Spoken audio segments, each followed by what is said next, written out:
Merci de rester sur les programmes de l'ORTM. Nous sommes jeudi 1er novembre 2012. Bonjour et bienvenue au journal. Le ministre des Affaires religieuses et du culte, le docteur Yacouba Traoré, fait le bilan de son séjour saoudien. Il faut rappeler que depuis plus d'une semaine, il faisait partie des invités du roi d'Arabie Saoudite pour le Hajj 2012. Le ministre a rencontré plusieurs personnalités au cours de ce déplacement. Au centre des débats, la religion musulmane et le Mali et bien entendu le déroulement du Hajj. Le docteur Yacouba Traoré est au micro de nos envoyés spéciaux, Mamadou Niamadjara et Karunga Konaté. À la Mecque, nous avons été reçus par le roi du royaume d'Arabie Saoudite, le prince Abdallah, qui a invité plus de 400 personnes dans la grande salle du palais. Et beaucoup de discours ont été lus. Il a prôné l'union des musulmans, la solidarité, surtout l'entraide entre les musulmans. Il a demandé à l'ONU d'intervenir par rapport au sabotage qui sont perpétrés sur le prophète Mohammed sallallahu alayhi wa sallam.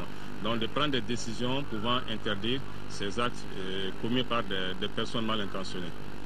Nous avons ici rencontré le secrétaire général de la Ligue mondiale islamique, donc, qui a promis d'accorder son appui et aussi de participer à la résolution de la crise du Nord. Donc plusieurs autres rencontres ont été effectuées ici, en l'occurrence avec le directeur général de l'agence El Madina, qui est chargé de la gestion des transports aériens.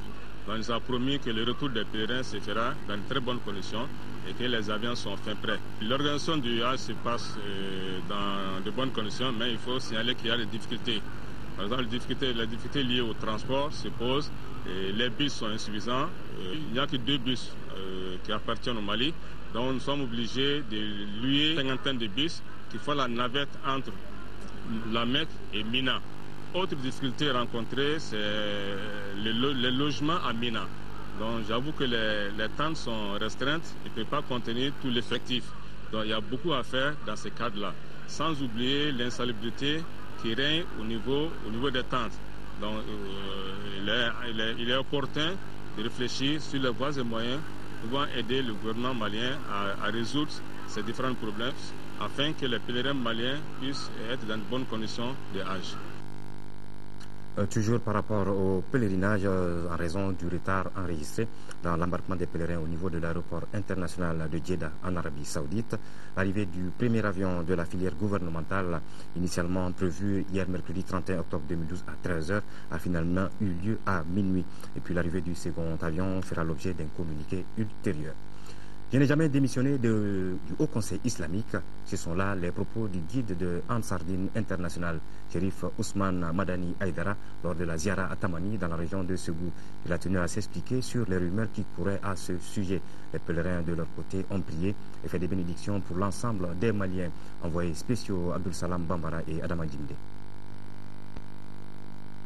Ils sont plus de 50 000 fidèles de la confrérie Ansardine internationale de Chérif Madani Ousmane Aïdara à converger vers Tamani en 4e région pour la Ziara annuelle. Occasion pour eux de lire le Coran, prier et se recueillir sur la tombe des saints afin de bénéficier de leur baraka. Le shérif a tenu à insister sur la légalité du point de vue droit islamique de certaines sunnas ou pratiques du prophète paix et salut sur lui relatives au mauloud, à la ziara ou au recueillement sur la tombe des saints. Pour les pèlerins, la ziara a tout son sens. L'importance aujourd'hui, ça fait le développement aussi de la communauté musulmane à part entière. Nous, aujourd'hui, nous avons des événements au sein de notre association.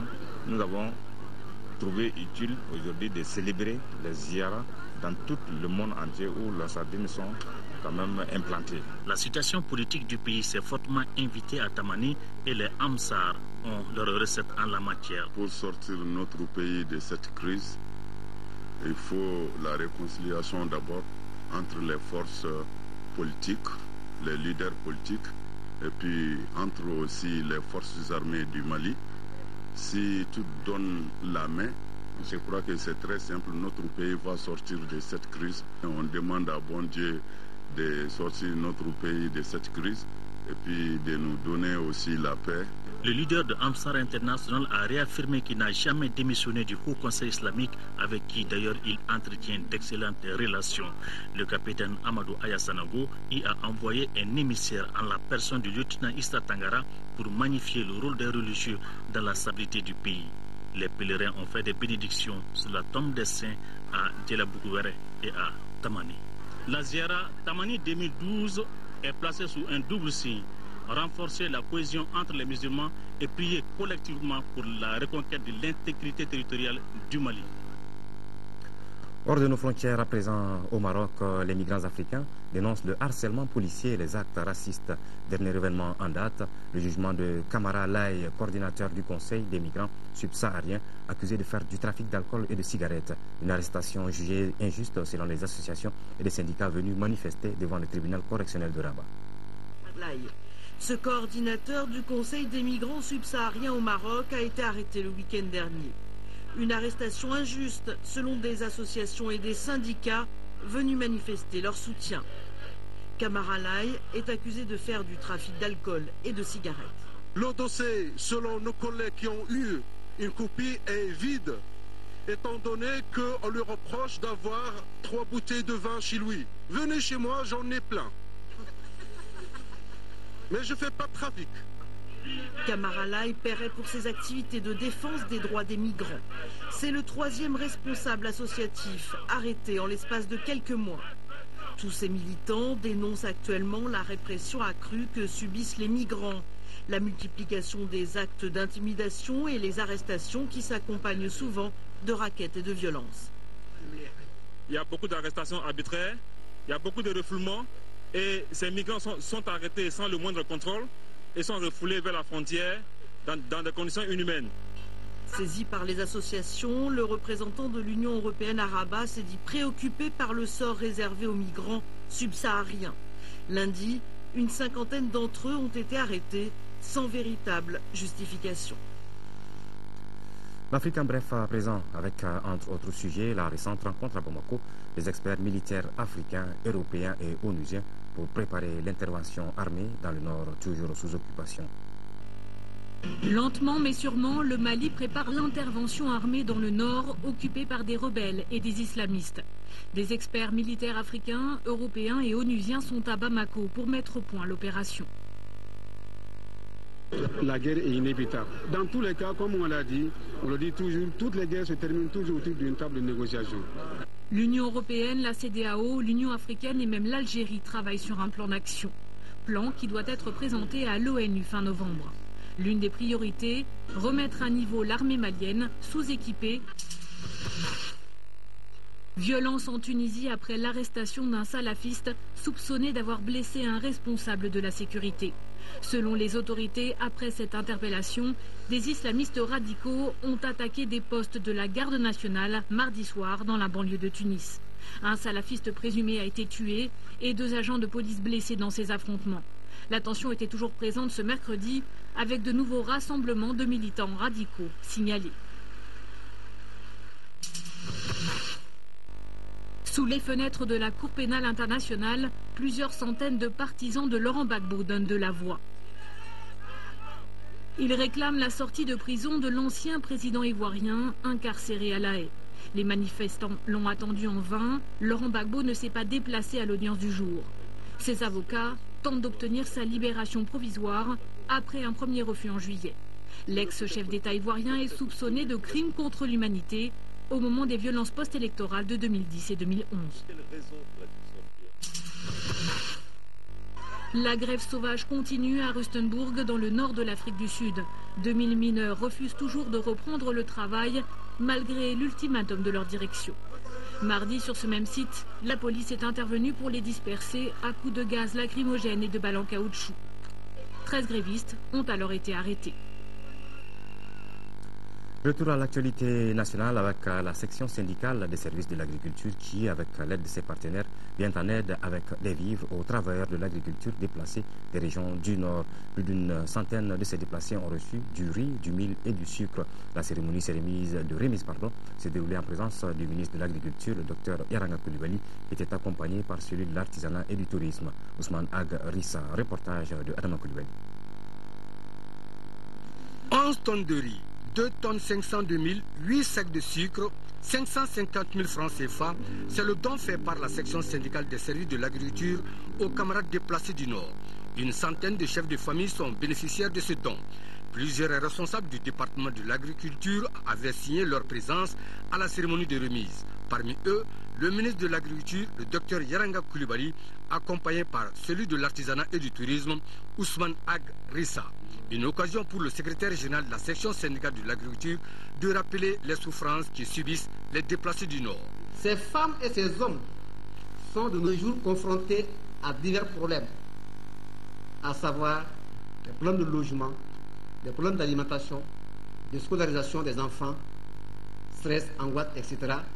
Tout simplement parce qu'ils ont consenti des sacrifices pour nous servir. Cette cérémonie est hautement significative car elle matérialise notre élan de solidarité avec nos frères et sœurs, nos collègues qui ont représenté valablement nos structures. Le ministre de l'Agriculture, avant de remercier la section syndicale de l'agriculture et ses partenaires, a donné l'assurance aux travailleurs déplacés qu'ils ne seront jamais oubliés par le gouvernement. Pour apporter sa contribution, la section nationale de l'agriculture a organisé une quête auprès des partenaires et services centraux du ministère de l'Agriculture. Une minute de silence a été observée en la mémoire de ceux qui sont décédés sur le terrain. Clôture hier mercredi à Caille de la 18e édition du mois de la solidarité de la lutte contre l'exclusion. Une cérémonie marquée par la remise de près de 400 sacs de riz, de maïs, de mil et de lait et 150 moustiquaires aux 7 cercles de la région pour les déplacés du Nord. Durant tout le mois d'octobre, en plus des remises de dons, des activités de sensibilisation et d'information sur le mouvement coopératif, le droit des personnes handicapées, l'assurance maladie obligatoire, le régime d'assistance médicale ont été organisées dans la région. Reportage de Siaka Konaté. En ces derniers jours du mois de la solidarité et de la lutte contre l'exclusion, la commission régionale d'organisation des CAI n'a pas lésiné sur les moyens pour apporter son soutien aux couches défavorisées de la région. Tenue, elle a remis 338 sacs de riz, 19 sacs de sucre, 500 kg de mil, autant de maïs, de lentilles, 5 sacs de lait et 150 moustiquaires aux 7 cercles de la région à l'association des ressortissants et sympathisants des régions du Nord à Caille et au village d'enfants SOS. Une grande partie de ces dons est destinée aux déplacés des régions du Nord. Comme on l'a dit à un haut niveau, cette année, c'est un mois qui a été marqué par des événements douloureux qu'on a connus au Nord, mais qui n'ont pas empêché au peuple malien, aux autorités, à tous les échelons que ce soit, de manifester l'élan de solidarité nationale à l'endroit de ses compatriotes qui sont déplacés dans d'autres régions, à l'endroit des sinistrés qui ont connu des inondations. C'est vrai, la parole n'a pas été donnée aux bénéficiaires, mais on peut affirmer sans risque de se tromper que le geste est allé droit à leur cœur pour qui connaît la période difficile qui traverse notre pays. Occasion pour le directeur régional du développement social et de l'économie solidaire de Caille de présenter le bilan des activités menées au cours de ce mois, un mois placé sous le signe de la paix et de la solidarité pour un Mali uni et indivisible. Si la solidarité se manifeste dans les contacts humains entre riches et pauvres, la solidarité pourrait s'avérer un facteur favorisant la paix, la stabilité, la cohésion sociale et surtout la plus grande participation des plus démunis au développement socio-économique. Des diplômes de reconnaissance ont été remis aux personnes de bonne volonté et aux partenaires techniques et financiers pour leur contribution à la réussite de cette 18e édition du mois de la solidarité et de la lutte contre l'exclusion et leur soutien aux déplacés du Nord. Accueille toujours l'hôtel Kamankole a abrité mardi dernier une conférence débat sur le contrôle citoyen de l'action publique, concept, processus et mécanismes, un thème développé par M. Bouakar Makalou, directeur du CERCAP, le centre d'études et de renforcement des capacités d'analyse et de plaidoyer. La conférence a permis aux acteurs de la société civile de la première région de s'informer sur l'importance et les avantages du CERCAP, qui est devenu maintenant une exigence de la bonne gouvernance et de la démocratie. On retrouve Siaka Konati. Cette conférence débat a été pleine d'enseignements pour paraphraser le président du conseil régional de la société civile de Caille, Mamadou Koulibaly, pleine d'enseignements car ayant permis d'édifier les acteurs de la société civile ainsi que ceux publics de la première région sur les concepts, processus et mécanismes du contrôle des citoyens de l'action publique. Pour le conférencier Bouakar Makalou, directeur du CERCAP, Centre d'études et de renforcement des capacités d'analyse et de plaidoyer, la réussite des politiques et programmes de développement nécessite la participation du citoyen à leur formulation et à leur mise en œuvre, son implication aussi dans la gestion de la chose publique. Pour réussir le contrôle citoyen de l'action publique, 3 conditions préalables doivent être réunies. D'abord, premièrement, un cadre politique et institutionnel favorable. Deuxièmement, des organisations et des institutions inclusives et transparentes. Et enfin, troisième et dernière condition, des citoyens dotés de capacités à analyser et à influencer les politiques publiques. Dans notre pays, le Mali, fort heureusement, les 2 premières conditions sont réunies. En revanche, il reste d'énormes efforts à faire par rapport à la 3e condition. En organisant cette conférence, le CERCAP veut améliorer la participation des acteurs de la société civile à la gestion des affaires publiques. Un exercice qui a sa raison d'être quand on sait que le CCAP est une exigence de la bonne gouvernance et de la démocratie. Il importe donc de procéder de manière régulière à l'évaluation de la pratique de cette bonne gouvernance, notamment au regard de l'action de la société civile dans les différents champs du plaidoyer au développement. Les conférenciers recommandent à la société civile de la première région le renforcement organisationnel, l'amélioration des capacités individuelles et organisationnelles, le développement du partenariat, les réseautages et la spécialisation. En 3e région, cette fois-ci, une cérémonie de certification et entrée à l'assainissement total pilotée par les communautés ATPC s'est déroulée à Fonfona, chef-lieu de la commune rurale de Tao, dans l'ex-arrondissement de Mpesoba. En effet, parmi les 20 villages concernés par ce projet de l'ONG Alphalog sur le financement de l'UNICEF, le village de Fonfona s'est classé premier dans l'assainissement. Les autorités régionales et locales se sont rendues dans la localité. La cérémonie de certification s'est déroulée dans la cour de l'école en présence d'une foule nombreuse. Reportage de Outanga Dambélé avec la voix de Isaac Tchenou. Fonfona, chef-lieu de la commune rurale de Tao, dans l'ex-arrondissement de Pesoba, est situé à 40 km de là. Il s'est classé premier parmi les 20 villages retenus par l'approche ATPC, assainissement total piloté par les communautés. Pour sa certification, une forte délégation composée des directeurs régionaux de la santé et de l'assainissement et des responsables de l'ONG Alphalog s'est rendue à Fonfona. Cette cérémonie de certification est conforme à la tenue de l'engagement pris par le village qui s'est distingué premier parmi les 20 villages. En effet, la TPC est une initiative innovante, durable et bon marché car elle repose sur une autocritique de la communauté et sur un engagement à construire et utiliser les latrines modernes à partir des matériaux locaux.